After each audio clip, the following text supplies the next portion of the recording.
So on tres, dos, uno. What's up, everybody? Welcome back to the Cole Wellness Podcast. I think this is episode 30, 31. 31. Awesome. And I'm JP Cole, the co-owner here at Cole Wellness, and this is Scott Fowler, our media guy. What's up? Yeah, super excited to have you on. We've been wanting to have you on for a while. You're always behind the camera. And, man, so starting out with gratitude. You know, when Chris was on a few weeks ago, one of the things that I talked about was how grateful I am to like do professional work with friends. And like we got started, we'll talk a little bit more about it, but we got started with a mutual friend, Gabriel, and he introduced me to you. And Hot Tub. And you were here, started working out with us, and we've become friends, and you've helped us out a whole lot. And so like I'm always grateful to do business and work with people that I care about and that I'm friends with, and to have good, healthy, working professional relationships with people like yourself. Absolutely. And I've watched you just kind of blow up here in the last couple of years and navigate the pandemic and everything else. And it's just so cool to see you growing and your business growing. And you've been a huge help to us. And a huge help to me finding new things that I want to spend shitloads of money on. So yeah, and don't let JP lie to you, y'all. He's been blowing up too. Yeah, a little bit. But Julie's always like, yeah, so what Scott got you buying now? I tend to do that to people. Yes. I get people addicted to tech because I'm addicted to tech. Dude, I was like, I didn't even know microphones and podcasting equipment and lights and cameras. Yeah, so if you guys don't know, JP bought this entire Rodecaster Pro setup. We're rocking pod mics by Rode, and then we got the Rode Podcaster Pro, and it's an amazing setup, and I suggest it to people all the time now. Yeah, it's great. It was funny, my coach from Key Nutrition, Brad Jensen out in Utah, he was like, dude, did you get the Rode Podcaster? I was like, yeah. He's like, dude, that thing's awesome. Like, yeah, we've got like 30 episodes. He's got like a couple hundred. We're going to get him on here too. So anyways, so I wanted to get you on, give you an opportunity to come share a little bit about what you're doing. You're one of the most interesting people that I've gotten to meet over the last couple of years. I mean, seriously, like I appreciate that. Yeah, absolutely. I love spending time with you, getting to know you better. And literally every workout or every time that we interact, I learn some other new cool fact about you, of a place that you've been, or a thing that you've done, or, you know, a crime you've committed, different things. Yeah. Just all sorts of stuff. This is confidential, so nobody's going to see this. Absolutely. We can talk openly about. Yeah. What's it called when a certain amount of time has passed? Statute of limitations. Yeah, statute of limitations. We're all good. Last week. Yeah. I killed a man. No, just kidding. Okay. So how long have you lived in this area? So I moved to Irmo, South Carolina when I was 5 in the January of 1990. Okay. So I split kindergarten in Atlanta. Mm-hmm. I did my first half a year there, and then I did my second half a year of kindergarten here in Irmo, and then I started in first grade at Dutch Fork Elementary.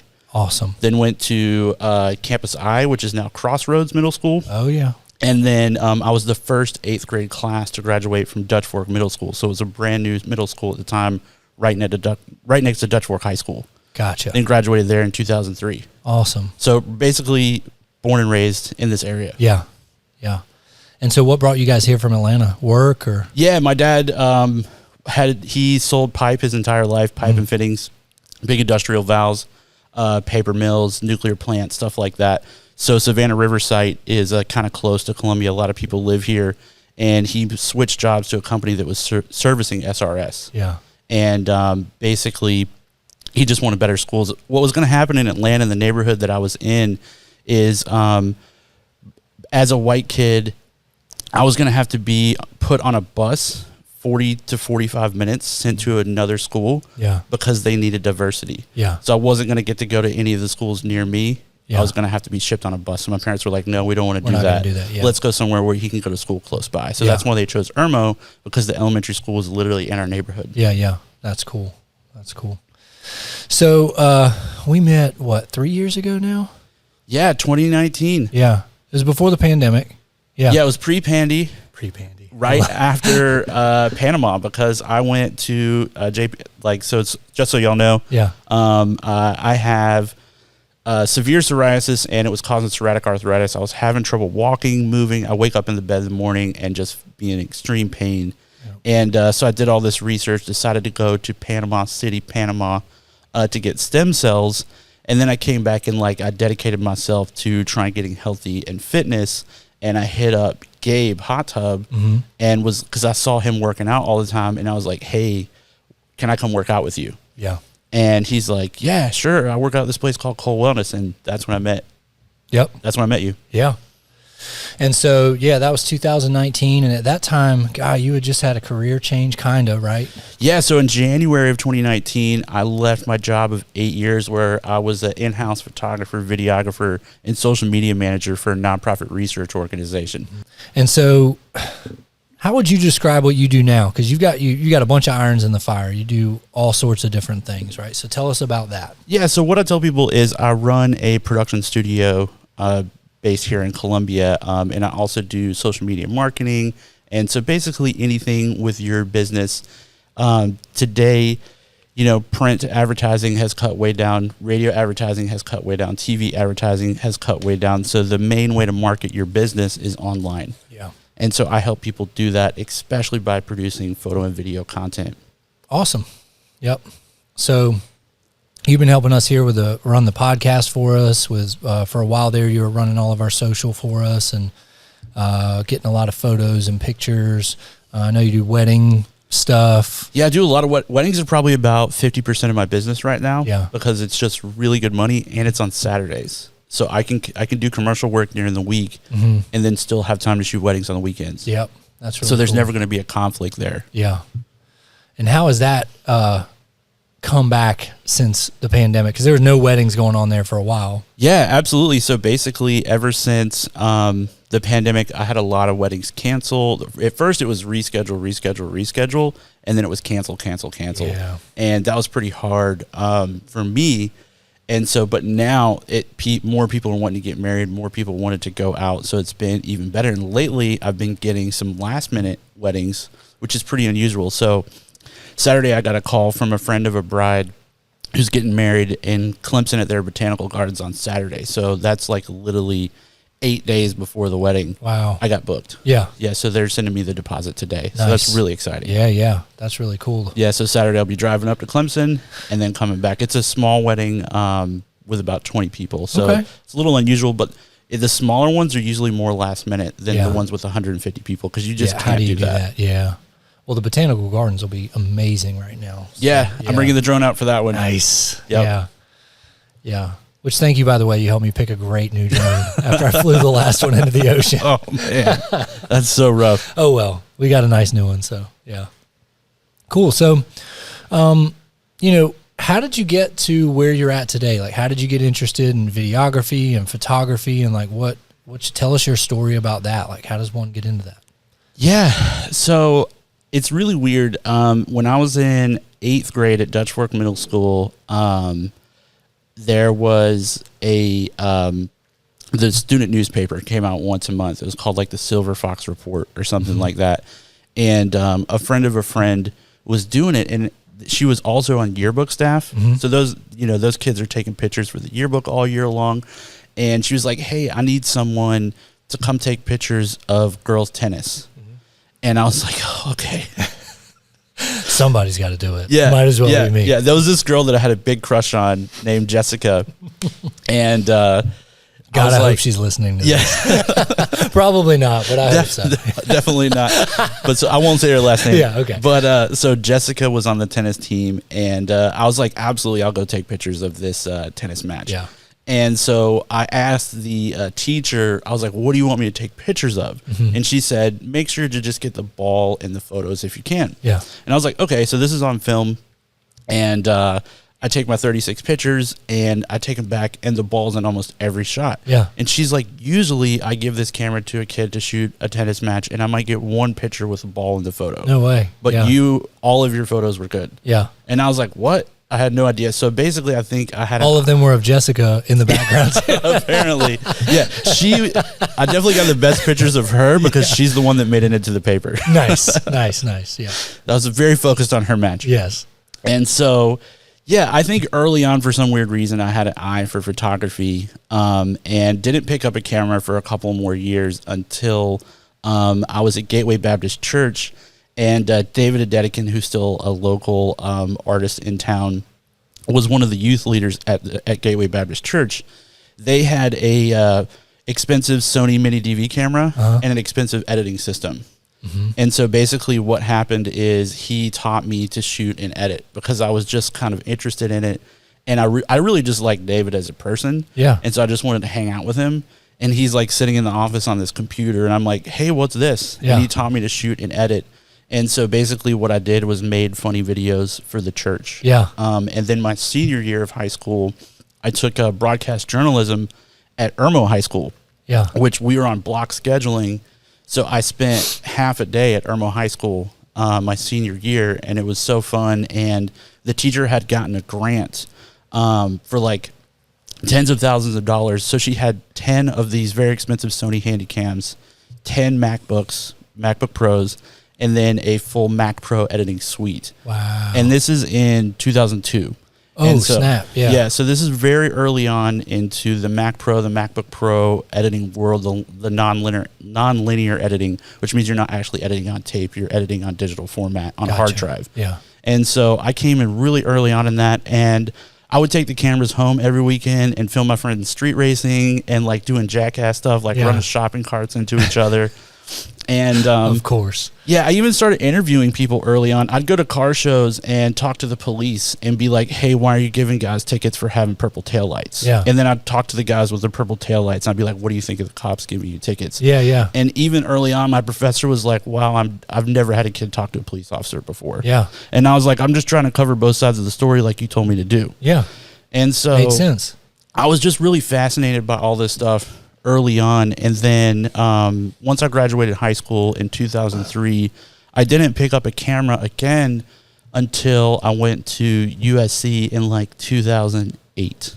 Yeah. So there was like a period of time where I was just working in restaurants and going to Midlands Tech and had no idea what I wanted to do. And so eventually when I got to USC, I went to the student career fair. And I was like, oh, my gosh, this is amazing. There's, like, so many different things to do. I could be a pastafarian. Yeah. I could join the surf club. I could join, I could join student government. And so then the radio station was there. And I had been a DJ since I was 15 all through high school. And so I was like, man, I want to be a radio DJ. Yeah. And so I signed up for the radio station, and in that hall of student media in the Russell House at USC is also the radio station, the newspaper, and the TV station all in one. And after 2 semesters at the radio station, I'm in journalism school now. My major is visual communications, and I'm realizing that all the DJs are going away. It's all robot radio, which is exactly what happened. Yep. Now you have one DJ for 100 stations. Yeah, yeah. And then all the other DJs are just artificial intelligence talking to you. And choosing and playing the music that's going on. And so I realized that was going to be the future. Yeah. And I needed to go down the road to the newspaper. So I started doing, I was a photographer at the Daily Gamecock newspaper, which is like 15 students putting together a 10 to 20 page newspaper Monday through Friday. And we were all just kids. There was no adults that were doing it. And so it was a real job. That was a daily publication. Yes. Wow. We're the only newspaper, I think in the Southeast that was going daily, maybe like one in New York. All the other papers like Clemson, Alabama, Georgia, they're all weekly, just once a week. Yeah. And so we're putting together a daily newspaper. And I started out as a photographer just picking up stories like football, shooting conferences, like sorority stuff, fraternity stuff, whatever was going on, whatever in the beginning no one else wanted to do because the senior photographers got priority on what stories they wanted to shoot. Sure. So I was just picking up the stuff no Whatever one else wanted to do. And so I shot about a year on fully automatic, not knowing what I was doing. And then I started really getting into photography my senior year, and I was the photo editor at the paper. So now I'm in charge of 10 photographers working 3, 4, 5 days a week. Wow. On top of all this, I'm buying equipment. I've got like a $20,000 a year budget. Like I'm learning all these things. And so that's really what got me into photography. And then, so halfway through my senior year at USC, I've got this budget, and this Nikon comes out with a D90 camera. And it was a bit of a game changer because it had a switch on the back that shot video. And so one of the first mass-produced DSLRs that shot video, and it was terrible. But I knew because it was fully automatic. The video looked bad. It was like 720 at 24 frames a second. Low light, it did nothing, but I saw this and was like, this is going to be the future. Yeah. I knew holding in my hands that like nothing like this had ever existed before. And I had just learned the power of a DSLR camera by shooting the last 2 years. And then now I'm shooting in manual and really understanding like deep into the depths of photography, and I'm teaching it to other photographers that are on staff. And I realized like this is the thing. And then so I graduate from USC, I get a job, and all of a sudden there's 2 Canon 7Ds there, which both shoot video DSLRs. I was like, hey, I know how to use this. Let's push it to the limits. And that's kind of all she wrote. I've been like, I only took 1 video class in college. Really? Yeah, and my main job that I got hired for right out of college was for videography. Yeah. So I just taught myself by watching tutorials, going to conferences, and kind of figuring it all out on my own because it was all so new at the time that I was just right there moving along with it. So I just was fortunate that I came around in 2010 when DSLR video became a thing. So all of a sudden you can shoot really high quality professional video at a really low cost, which just wasn't possible before. Prior to that, it's so interesting because, you know, it seems like, I mean, it's 12 years ago now, but like 2010 is not that long ago. And like we take for granted how, you know, I asked you a few months ago, like, what would you recommend for that kind of camera that's affordable? And they're just so prevalent now that there was that time period where that kind of technology didn't exist. Yes. And, you know, I don't know much about it, but 720 at 24 frames, I know enough to know that that's not that impressive in comparison to, you know, today our phones are able to do 10 times that amount. Yeah, and like your average pro camera is going to shoot 8K now. Yeah. I think my drone's 4. Yeah. You don't really need 8K yet, but it's coming. That's why they're already shooting in it. Yeah. And it helps you shoot easier. So like you may not be able to actually export out into 8K that anybody's going to watch, but it allows you to shoot a really wide shot and then zoom in at any moment. So it just makes it much easier to film overall. That's cool. Yeah. Dude, what an interest. I didn't know, you know, half of that about you. That's really interesting stuff. And the undertaking of having such a small group of people responsible for that big of a publication. Yeah, and so 5 days a week is a lot. All of those, the other editors, the news editor, the sports editor, the copy editor, the editor-in-chief, the design editor, there was about 8 to 10 of us. We all taught each other our jobs. So we went to print after the state newspaper. Yeah. So the state newspaper would run on the presses at about 10 p.m., and they would be done by about midnight. And so we had to send in our file at midnight to the state printing, and then they had to run a test copy and make sure everything was right. So we had to wait for the call to say, okay, the presses are running. Yeah. And so we would finish way before that, usually at about like 9 or 10 o'clock. So we would just sit around and teach each other our jobs. So I learned to design, I learned page layout, I learned to write. And so there were like articles in the paper where I wrote the article, I took the photo, and I designed the layout of the page. Yeah. And so we you got all to do did it that. all. Yeah, and all of those people are all really successful now. Yeah. All those editors, because we were so dedicated. Like one of them, she was the assistant to the editor-in-chief of Cosmo magazine. Oh, wow. Now she works for the Colbert show.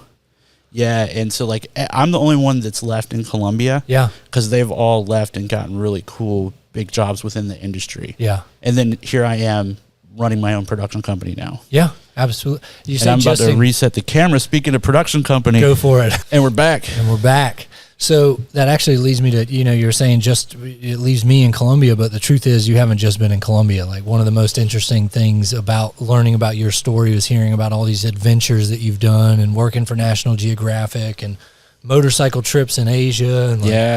And tell us a little bit about some of those. What was like the first big adventure trip that you think that you got the opportunity to go on? Yeah, so I get a job at this wind tunnel, the world's largest wind tunnel. At least it's close enough to say that.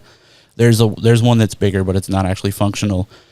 So I'm at this really awesome, badass facility, working with the best wind engineers and PhDs in the world, and I'm the only creative there. Yeah. Everyone else is scientists and engineers, and I'm so new. I'm straight out of college. Like, I understand how to take photos and make videos. Sure. But aside from that, I never experienced anything like what I was actually doing, which was shooting construction and research. And so one of the things I got to do was our corporate office was based in Tampa, Florida. And so I got to go to Tampa 2 or 3 times a year. And then we also got to go storm chasing, which was crazy, so cool. Like 2 or 3 times a year. And then I got to go to conferences 2 or 3 times a year. So I learned really early on while I was there that I loved to travel. And that was like the favorite part of my job, was just getting to get on a plane and go somewhere that I had never been before and experience something new. Even just Tampa was fun. Yeah. I was like, this is a new place. I never spent time in Florida. I had never flown on a plane since like 1998. Oh, wow. Yeah. Until 2011. Yeah. And so I had never flown post 9/11 or anything like that. And I realized real quick, oh my gosh, I love travel. This is cool. And one of the things about working in a nonprofit is they don't pay as much. Yeah. But they try and make up for that in benefits. So I came in with 4 weeks off a year. Yeah. Which was kind of, it's still unheard of today. Sure, yeah. So I felt very fortunate. And then after I was there for 5 years, I got another week. Yeah. So I was 5. And then I think it was almost a 6 by the time I left. Yeah. So I realized, hey, I want to go somewhere outside of the country. I really want to travel outside the U.S. And so I just started listening to podcasts about travel and just researching travel blogs and trying to figure out where I wanted to go. And I chose Vietnam just because there's such cool footage from there. Man. Yeah, yeah. So I'm a car guy. I love this show called Top Gear, which is like definitely the best car show on the planet. Yeah. And in like 2008, they did an episode where they drove motorcycles, I think from Saigon to Hanoi or Hanoi to Saigon. It was all staged. It was fake. You know, they had vans following the whole time, and they would just drive just enough to get the shots they needed, and then they didn't actually do the journey. Yeah. But it was enough for me to be like, oh, I want to recreate that. So it turns out there's this thing called the Banana Pancake Trail in Southeast Asia. You've got Thailand, Cambodia, Vietnam, and Laos. And there's just hostels and places to stay all along there. So like people forever, basically since after the Vietnam War, have been traveling those areas because it's extremely cheap, because it was once a war-torn area. Yeah. So our dollars go a lot further there. And I ended up reading 2 books about people who had driven motorcycles across Vietnam and was like, I can do this. And so in 2015, I went with my mentor, who was a guy who had worked for a Charlotte broadcast station for 15 years and then left and started his own business. Gotcha. And so, which is what I kind of since done. Yeah. Kind of followed in his footsteps. And he was a guy that had done multiple triathlons, traveled all around the world, and was a big motorcycle enthusiast. So we had a lot in common. Sure. And so I think like, oh yeah, this guy's been to Patagonia and filmed a whitewater rafting documentary, wild whitewater rafting. Like, we're going to get there and he's going to want to take control. Yeah. I'm like, but I still had planned everything out. Yeah. And so I get there and he's like, what are we doing? Yeah. And I'm like, oh, really? Like, I was like, let's go to this city. And I was like, I gave it a few days. I'm like, all right, he's eventually going to want to like make some choices here. Yeah. And then he's like, no, what are we doing? Yeah. And so like I navigated the whole trip. I knew all the cities that we were going to, and he was literally just along for the ride. That's so cool. Yeah. So we went out there and we drove like 1,500 miles from Saigon to Hanoi on little 125cc dirt bikes. Basically, it was like a street legal dirt bike. Yeah, yeah. It was really fun. We had semi-off-road tires with turn signals and headlights. Yeah. Dude, how did you carry all your gear on that? Yeah, we just rode with backpacks. Yeah. On the we strapped into the bikes, had little like a bike rack on the back of a bicycle, just enough to strap down our backpacks. And so my backpack had all of my stuff in it and then a few extra things, and then Terry, half of his backpack had our camera gear. Yeah. So he traveled with even less stuff. So I learned real quickly to travel light and to be a good packer. Like, people stress over packing, and I'm like, what? And I have to realize, oh, I've been on 100 flights. Yeah. So, like, I'm really used to just packing in 2 seconds. Yeah. Like, when we were storm chasing, I would be on call for 24 hours. Yeah. They're like, all right, you're getting on a flight tomorrow morning. And that's it. And it would be like 8 o'clock at night, and I have to be ready by 5 a.m.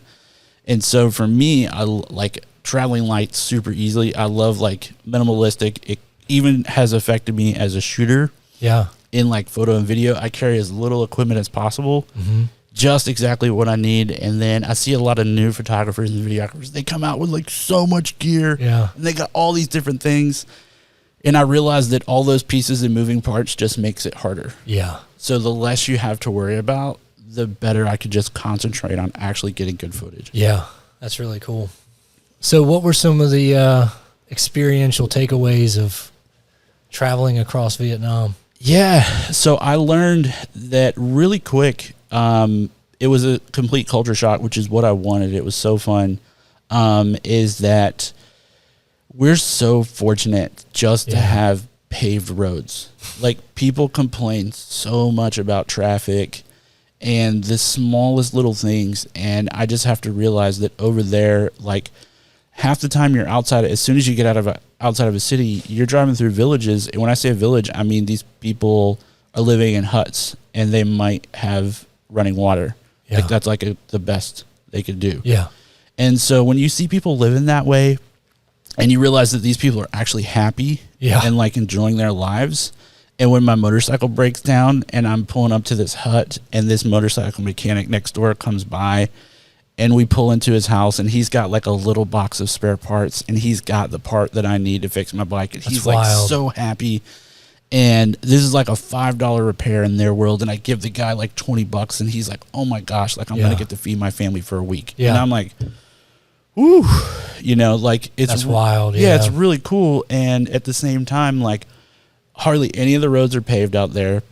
The craziest thing about Vietnam in particular is there's way more motorcycles than there are cars. Yeah. And so that's how people get around. Before that, it was bicycles, and then after the Vietnam War, and then eventually they moved to motorbikes. And they're all small bikes. They're not like big 500cc bikes. They're like 250cc's and under. So basically like 50, 60 mile an hour top speed. Everything there moves at like 45 miles an hour. Feels like you're going 70. Yeah. None of the roads are paved, really.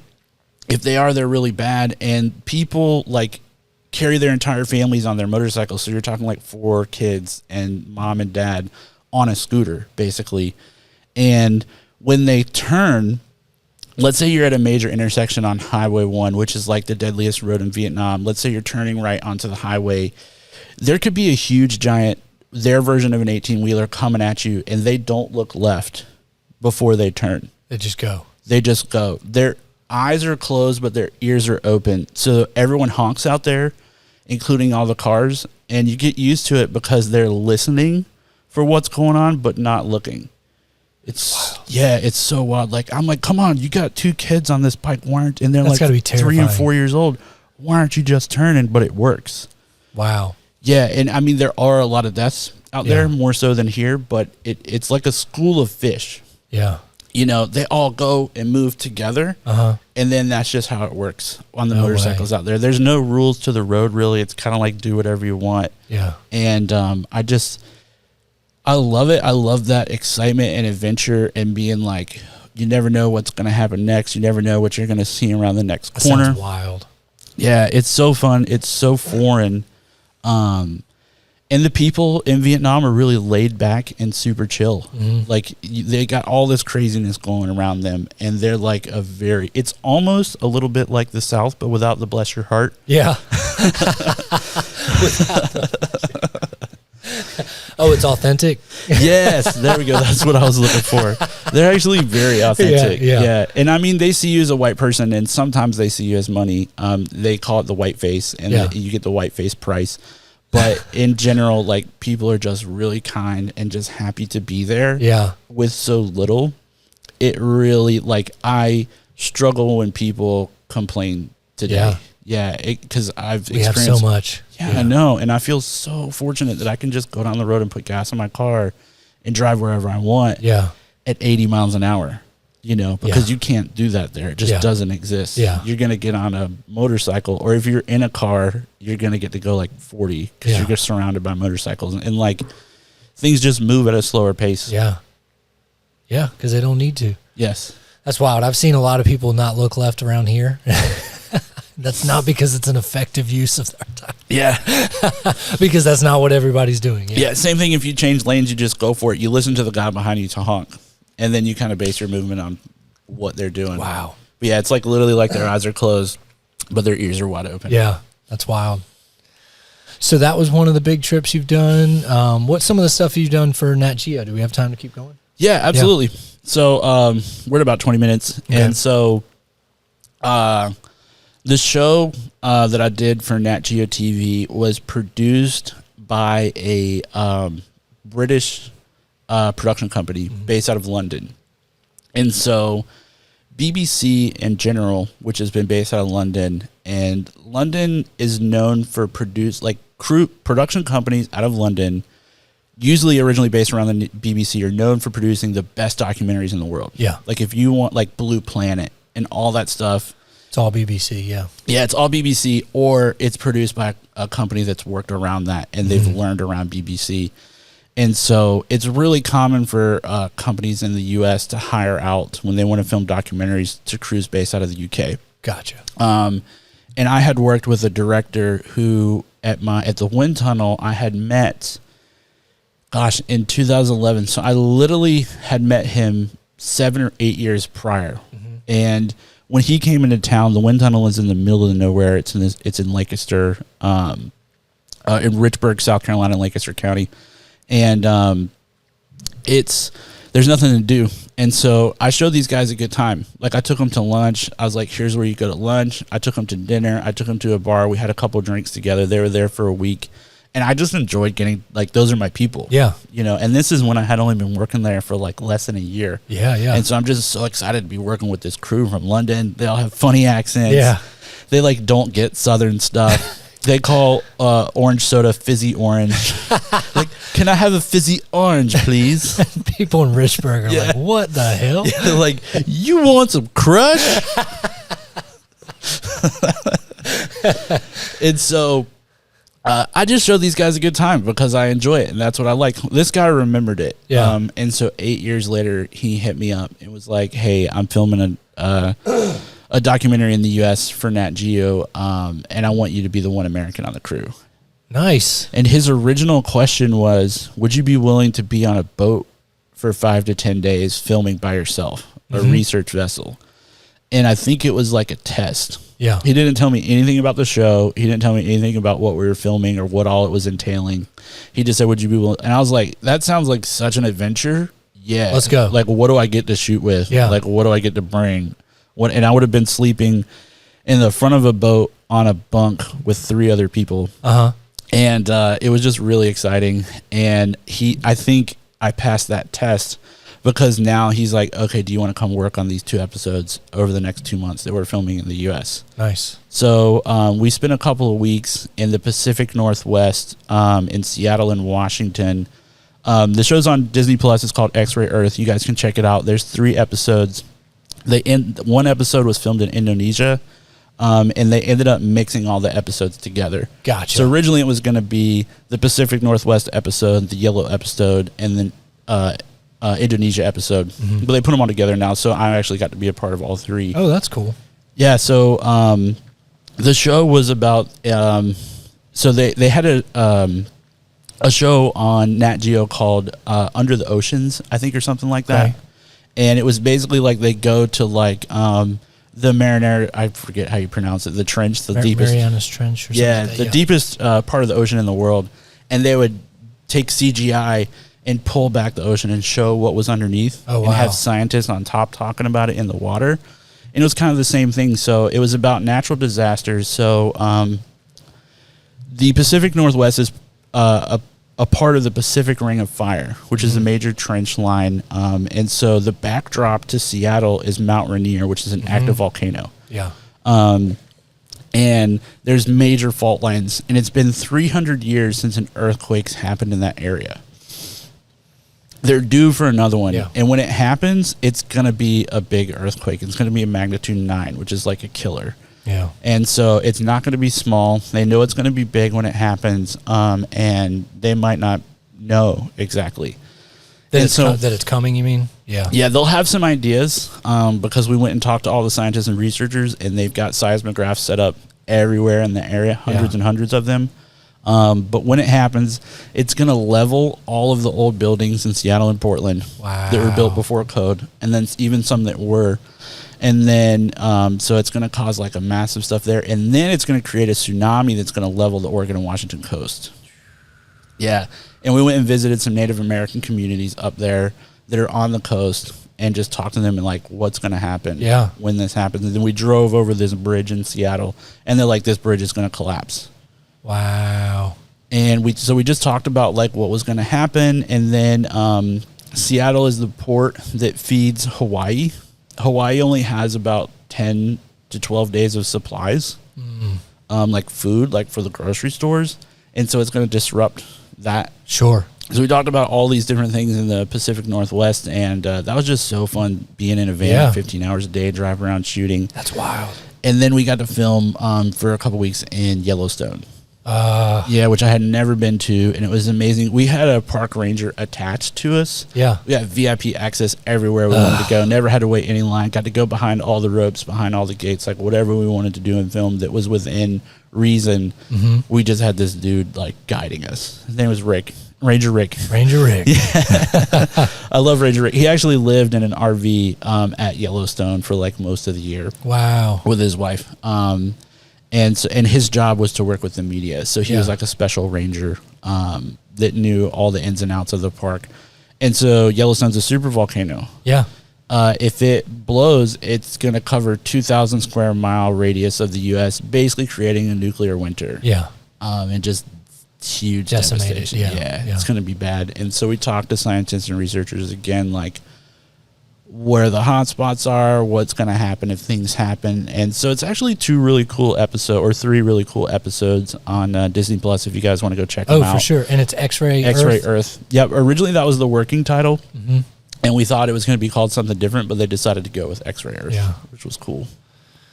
So, Julie, when you listen to this, really all I'm hearing right now is that we should go ahead and check out Mount Rainier and Yellowstone as quickly as possible, just in case anything major happens.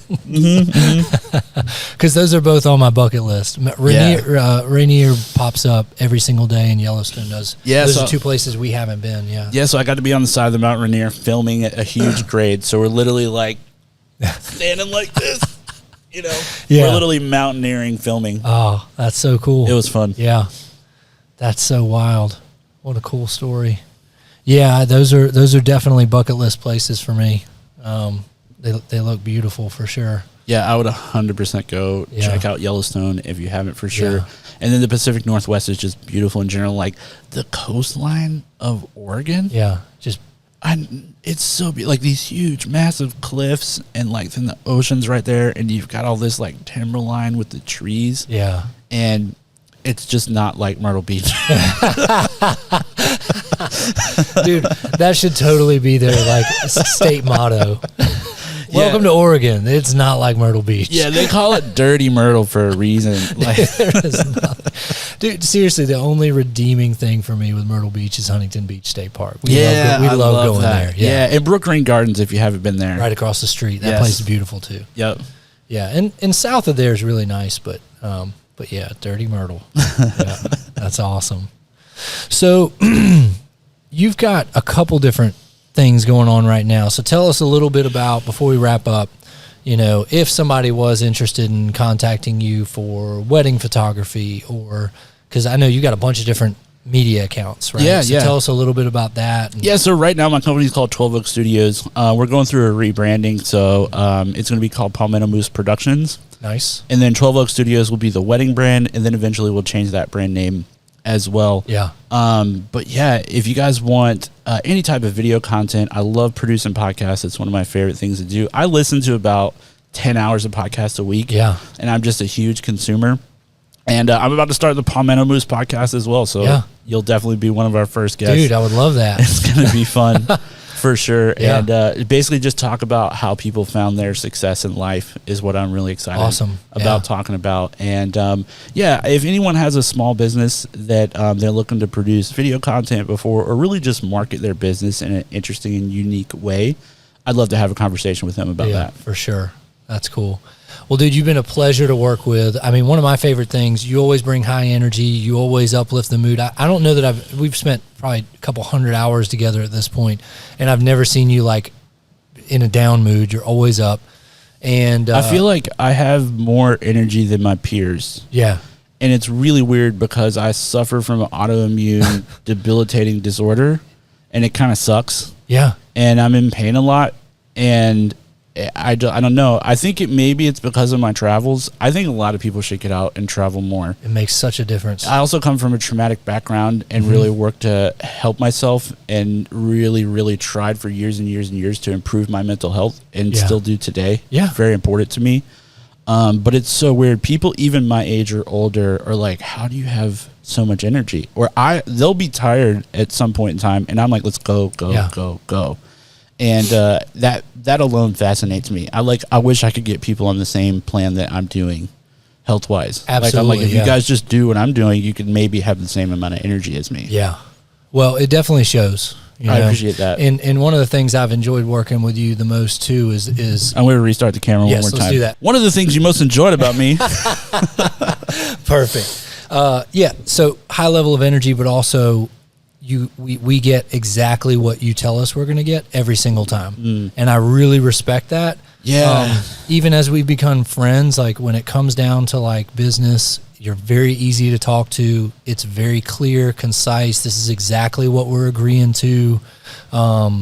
Super healthy boundaries. You're easy to work with. Like I absolutely would recommend your services to anyone. Yeah. Because of you're fun to work with. You're easy to work with, and you do a fucking excellent job. So that means a lot, and I really appreciate it. I've been doing this for 12 years now, and I burned some bridges. Yeah. I've been an idiot. I've made big mistakes, and I told myself I'll never do this again. Yeah. And especially when I went off on my own, I realized that I had to do what I was going to say. I had to be accountable to myself and to my clients. That's the only way I was going to succeed. Yeah. And I tell people all the time, I love being able to work for myself, and I would find it challenging to really, I don't know how to say it.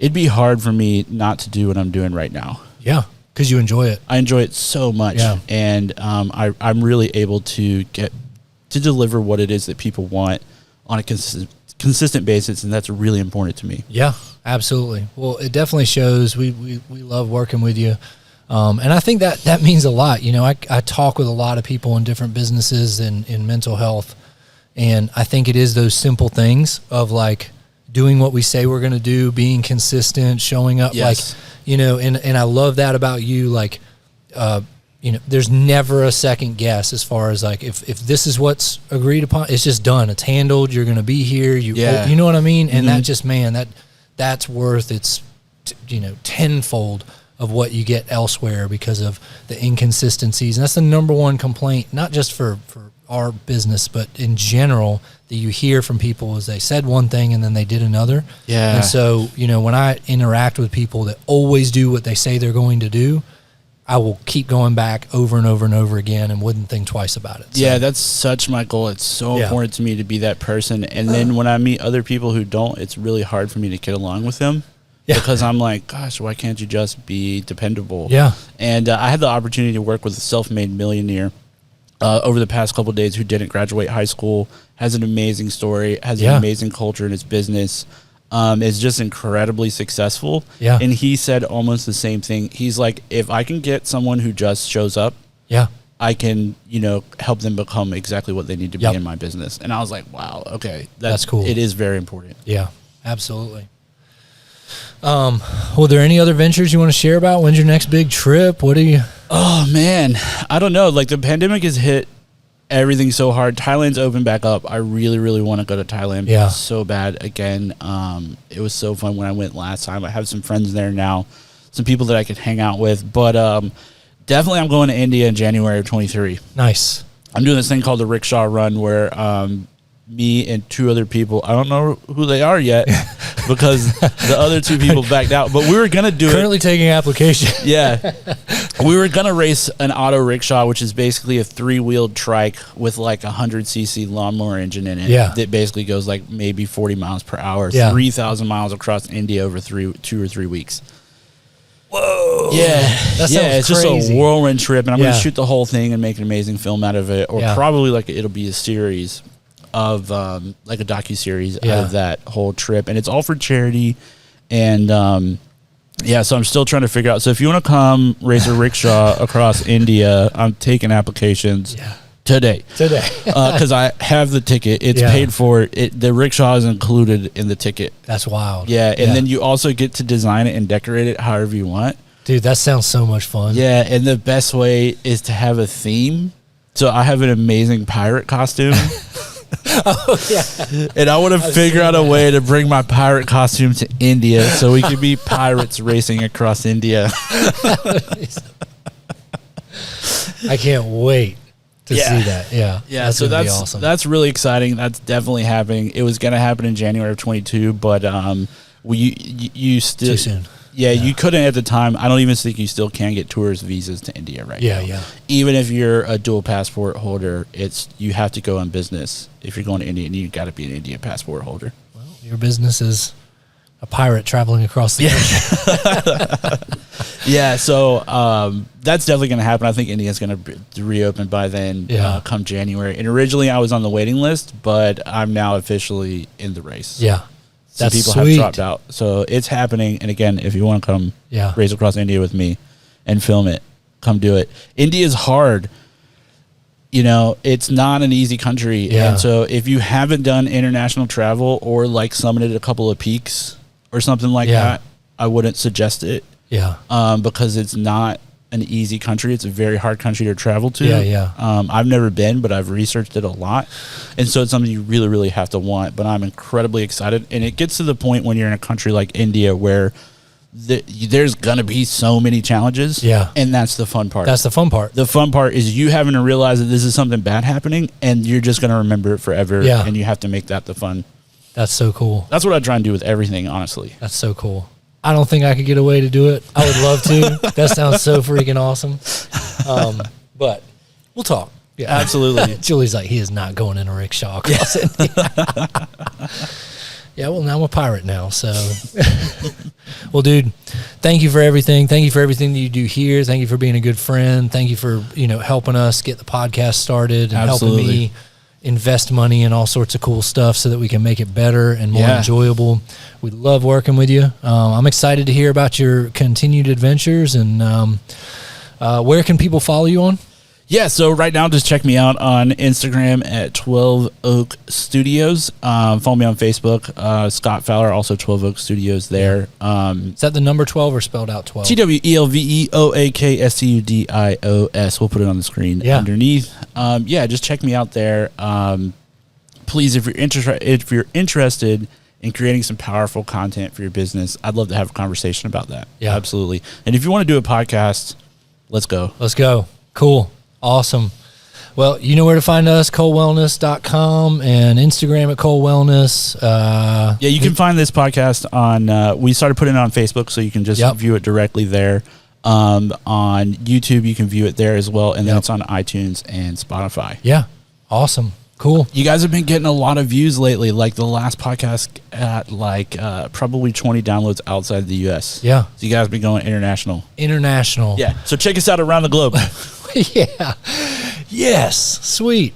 Awesome. Well, thank you very much. Absolutely. Thank you, JP. We will catch back up in another week or so. Thank you very much. Have a good week. Peace.